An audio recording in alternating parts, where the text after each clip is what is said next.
Student, आज हम देखने वाले हैं कक्षा 10वीं प्रश्नावली 3.3 का पहले का चौथा क्वेश्चन। इसके और क्वेश्चन हमारे चैनल में आ गए हैं, तो ना देखें तो चैनल में जाके देख सकते हैं। अब हमें इसे प्रतिस्थापन या विलोपन विधि से जो समीकरण युग्म है उसे प्रतिस्थापन या विलोपन विधि से हल करना है। ये जो हमें समीकरण दिया हुआ है इसे प्रतिस्थापन या विलोपन दोनों विधि से हमें हल करना है।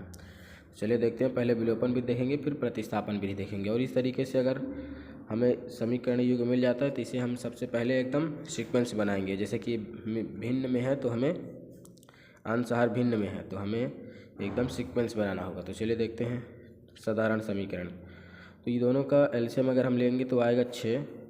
तो समझने के लिए यहाँ पास करते हैं, बाकी किसका भिन्नों का जो है तो जोड़ बन गया है। दोनों का एलसीएम आएगा 6, तो ये कटेगा तो 3, तो ऊपर 3 की गुणा होगा तो 3x प्लस ये इधर 3 है तो भाग देंगे तो 2 आएगा, 2 के ऊपर गुणा होगा तो 2 दूनी 4y बराबर ये 1 है, इधर कुछ नहीं मतलब 6 है तो इधर 6 का गुणा हो जाएगा तो -6। ये अब यहाँ पास इसका मान्यता नहीं है, ये समीकरण हमारा बन गया 1। यहीं पास इसका भी देखते हैं, ये 3 है तो इधर आ जाएगा तो 3x - y बराबर 9। ये हो गया समीकरण 2। ये बहुत आसान है, बस इसे हमें समझना पड़ता है। समझने के लिए जो मिश्र भिन्न है, जो भिन्नों का जोड़ है घटाना, ये यहाँ पास उपयोग किया जा रहा है।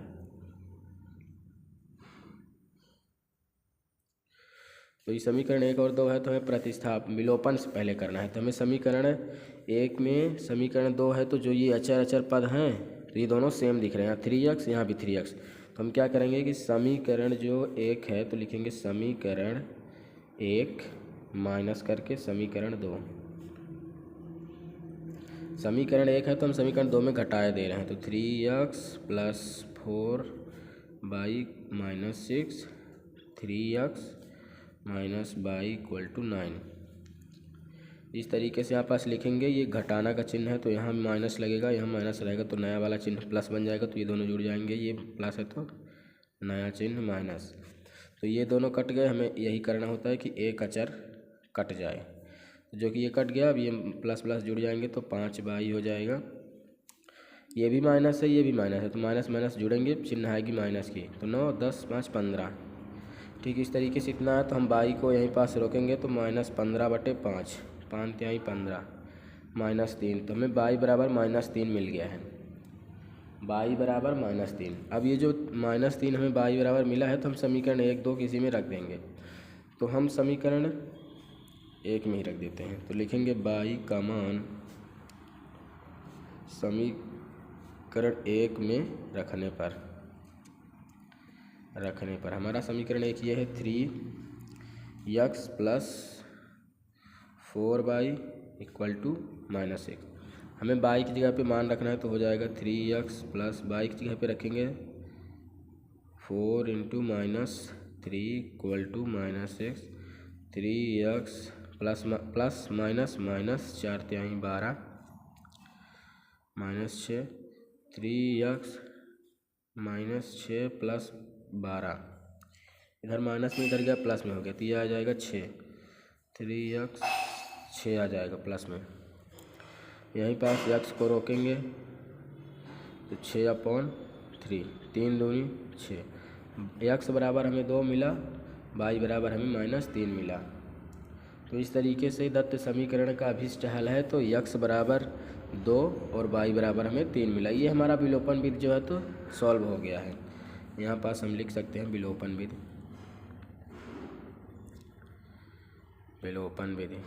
अब हम प्रतिस्थापन विधि देखेंगे। प्रतिस्थापन विधि देखने के लिए हमें यहाँ से हमारा विलोपन विधि शुरू हुआ है। ठीक, यहाँ से अभी इतने तक में हम अपना विलोपन विधि को समाप्त कर दिए हैं, जो कि बहुत आसान है। ये यहाँ से यहाँ तक हम विलोपन विधि में इसे हम समाप्त कर दिए हैं। अब हम देखेंगे प्रतिस्थापन विधि। प्रतिस्थापन विधि के लिए हमें समीकरण 1 2 यही रहेंगी हमारी। प्रतिस्थापन का मतलब होता है कि समीकरण हमें 3 बनाना पड़ता है, तो ये 2 हमारी समीकरण यही रहेंगी, हमें समीकरण 3 बना लेना है। तो यहीं से हम इतना हमें सेम रखेंगे, यहाँ से स्टार्ट करेंगे। देखते हैं प्रतिस्थापन विधि में।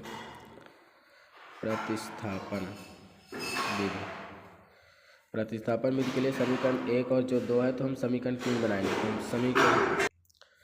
प्रतिस्थापन विधि के लिए हम समीकरण लिखेंगे समीकरण 2 से, जो हमें समीकरण सही लगे उसमें हम कर सकते हैं। तो समीकरण 2 हमें ज़्यादा सही लग रहा है। समीकरण 2 से लिखेंगे तो हो जाएगा 3x - y बराबर 9। तो हम क्या करेंगे कि इसको इधर भेज देंगे 3x 9 प्लस y, तो यहीं पास x को रोकेंगे तो 9 प्लस y बटे 3। ये हमें समीकरण 3 मिल गया है। और जो हमें समीकरण ये 3 मिला है, हम समीकरण 1 में मान रखेंगे। ये जो हमारा समीकरण 1 है, इसमें हम y की जगह पे x की जगह पे मान रख देंगे। तो चलिए देखते हैं।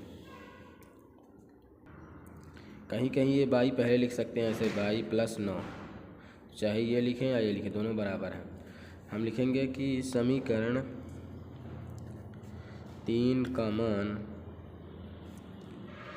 समीकरण 2 में प्रतिस्थापित करने पर या रखने पर, ठीक। तो हमारा समीकरण 1 है 3x प्लस 4y बराबर -6। x की जगह पे रखेंगे तो 3 9 प्लस y बटे 3 प्लस 4y बराबर -6। ये दोनों कट गए तो इधर कुछ नहीं होगा, ये बचेगा 9 प्लस y प्लस 4y बराबर -6। तो ये जुड़ जाएंगे तो हो जाएंगे 5y -6, और ये प्लस में इधर चलाएगा तो माइनस हो जाएगा -9। इसके बाद 5y को रोकेंगे, ये दोनों हो जाएंगे -15। y को रोकेंगे तो -15 बटे 5, तो हो जाएगा -3। तो यहाँ भी हमें मिल गया है y का मान -3, जो कि हमारी दोनों विधि का मान सही मिल रहा है। ये हमें 3 मिला है, तो हम y का मान जो हमें 3 मिला, तो y का मान हम समीकरण 3 में रख देंगे। यहीं पास y का मान समीकरण 3 में रखने पर इससे हमें रखने पर यहाँ पास रखने से हमें जल्दी से आसानी होगी कि हमें यहीं पास मान रहेगा, और हम यहीं पास y की जगह पे रख के इजीली तरीके से निकाल सकते हैं। तो x बराबर 9 प्लस y की जगह पे रखेंगे -3 बटे 3। तो ये जो प्लस माइनस है तो माइनस हो जाएंगे, तो 9 में जब 3 जाएगा तो 6 बचेगा। तो x बराबर 6 बटे 3, 3 दूनी 6, तो x बराबर 2। इसका भी मान हमें मिला है x बराबर 2 और y बराबर 3, और हमें विलोपन विधि का भी मिला है x बराबर 2 और y बराबर -3। इस तरीके से हमारी दोनों विधि जो है तो सही है। और अगर हमें लग रहा है कि हमारा सवाल गलत है, तो उसको हम चेक कैसे कर सकते हैं। चेक करने के लिए हमें जो y और x का मान मिला है हम समीकरण में रख देंगे। x की जगह पे हमें मिला है 2, तो 2 रखेंगे। अगर x y का मान हमें लगता है कि गलत है, तब उसके लिए जांच है। x y का मान हम यहाँ पास रखेंगे, और अगर ये आगे अगर 3 के बराबर हो जाएगा तो वो सही है, तो यहाँ 2 रखेंगे, 2, ठीक। तो x की जगह पे रखें 2, तो 2 हो गया। माइनस y की जगह पे रखेंगे -3, तो -3 बटे 3, 3 3 कट गया तो 1 बचा, -1, माइनस माइनस प्लस, तो 2 प्लस 1 बराबर 3, तो ये 3 3 बराबर हो गए। ये 3 3 बराबर होगा, तो इसका मतलब ये हमारा x y का मान सही है।